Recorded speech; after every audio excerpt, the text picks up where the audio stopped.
finally, nakachempo ko na may dessert doon sa 7-Eleven branch sa tabi ng Pure Gold Dasma. Siya yung nasa tabi ng PS Bank, tapat ng Union Bank. So, dami na binigay ko na landmark, guys. Ewan ko na lang kung di nyo pa siya makita. So, ito yung dessert na sinasabi ko. Ay, naku, ayaw bigay ng onde yung yung pinaka-cover. So, ito siya. Natapo kasi siya. So, ito ate yung may lotus biscoff ate yung tawag dito. So, let's check kung masarap. Ngayon ako magta-try ng dessert na may lotus na biscoff na ewan. Kasi parang feeling ko kasi matamis siya. Kaya hindi ko siya tinatry. So, ito na. Tanggalan na natin siya ng baklo. Sayang lang natapon ko na yung resibo. Yeah. Tingnan natin kung masarap siya. Then, aka na yung lagay mo siya sa dali.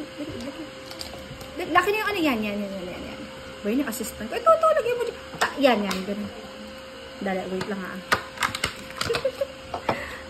Yan.